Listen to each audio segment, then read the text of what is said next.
Ah.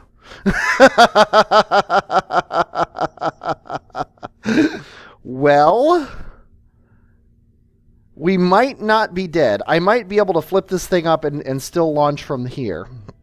Let's go. Oh, and I forgot to... Oh, wait, no. These are all from the surface. Okay, that's fine. Observe, observe, observe. One thing is I am on the cockpit, which is bad. So let's go ahead and keep.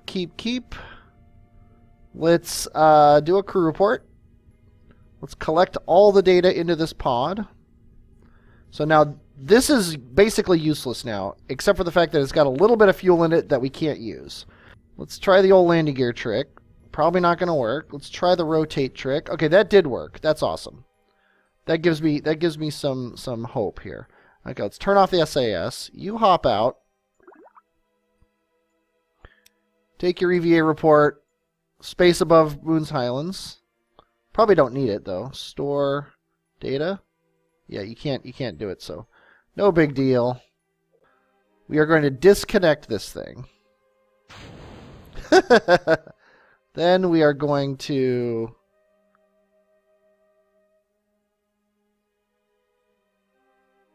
tilt it upright.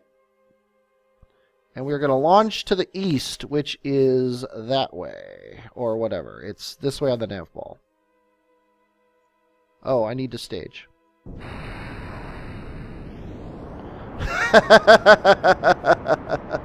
Okay, and we're going to get our apoapsis up to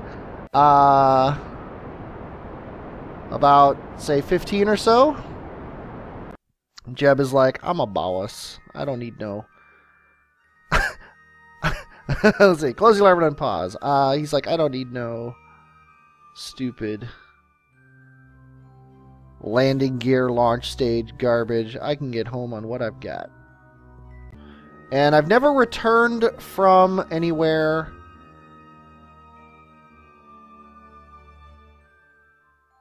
other than low Kerbal orbit in this game. So I'm going to burn my periapsis down to, let's say, 20.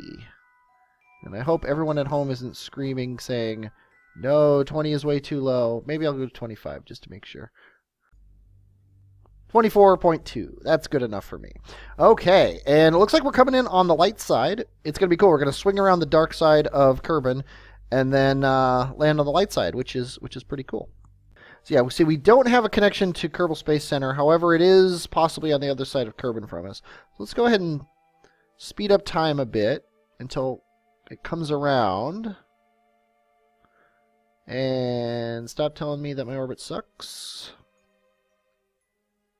Please. There we go.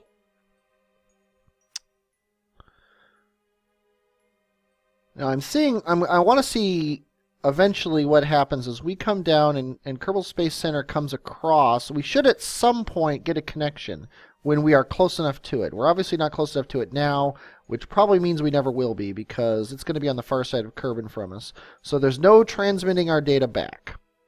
Although, this is very interesting. We're going to come in and possibly... No, because we're going to be really far south of it. No big deal, though. So go ahead and close that antenna. It's not going to be useful. And you might want to get yourself aimed... Did I run out of power? I'm out of power, aren't I? I am out of power! Jeb, why did you do that?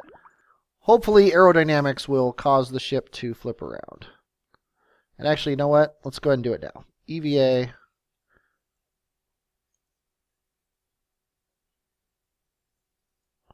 Now get back to the ship, Jeb.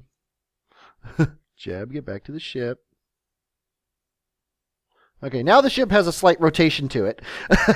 So ideally, it will flip itself around and be aerodynamic in the direction that we want it to be. Oh boy, this is potentially really, really bad. Okay, it looks like it's going to flip itself around. Wonder if I can get this thing to deploy at the highest possible pressure, or the lowest possible pressure, highest possible altitude. because it is completely up to the... Yep, the parachute just went. Damn it, damn it, damn it.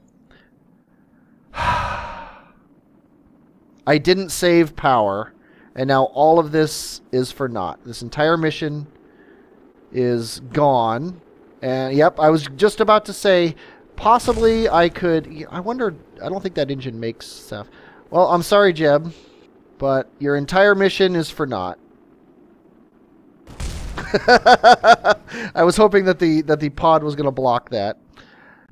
I wish I installed the mod where Jeb could jump out and parachute. Now that I'm thinking about it, I completely forgot about the fact that I had power left in my engines. And that engine has, what do you call it, vectoring. So I'm basically a big moron. And go EVA, Jeb. And you're dead.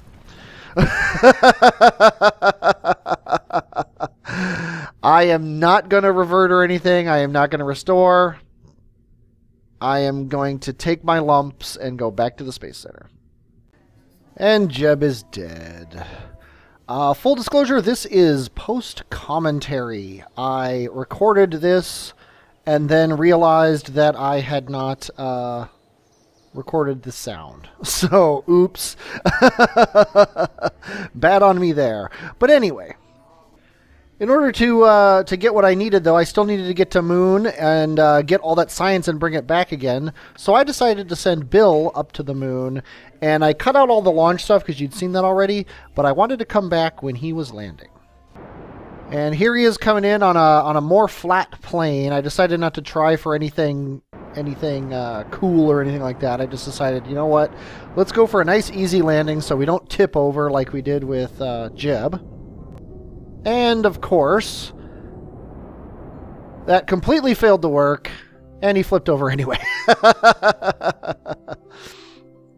But just like Jeb, he was able to take off and get back into orbit, complete with all of his science. I didn't get as much science from orbit around Moon and everything like that, but I did get some. I just didn't do like every biome I could find. I only did the ones that I happened to stumble across. But he got in orbit back up. He burned, got his Kerbin trajectory back, and then I found out that there was no way to save the electric charge. If you watch her, the electric charge is just going down, down, down. And so I basically had no choice. He was going to have to use his engines for thrust. And this is where it got really scary, because basically as I was coming down, once I reached the atmosphere here, I had to burn just a little bit, because I'm really low on fuel, you'll notice, just to get the thing centered. But then, of course, as soon as I stopped burning, he kept rotating in that direction. So I had to burn a little bit to do this, and a little bit to do that. I couldn't turn SAS on because it only worked when the engine was burning. And I didn't have enough fuel to just keep the engine burning. So I had to just wait and hope I didn't run out of fuel, and then wait for the aerodynamics to catch on. And luckily it did before I ran out of fuel. And Bill was perfectly fine. He was set up to come down. Flames started. He started his descent. The engine survived. It came down. The parachute worked just fine. And the only thing that blew up was the fuel tank. So I recovered him, and I recovered his engine. And I got all my science, which was awesome, and all my contracts, which was even more awesome. And then that's basically it, though. We basically succeeded where Jeb had failed. Yeah, I'm not a big fan of post commentary, so I'm gonna basically cut it out here. But Jeb's back already from his vacation. And I was able to unlock a couple more things. I think, if I remember correctly, I unlocked struts.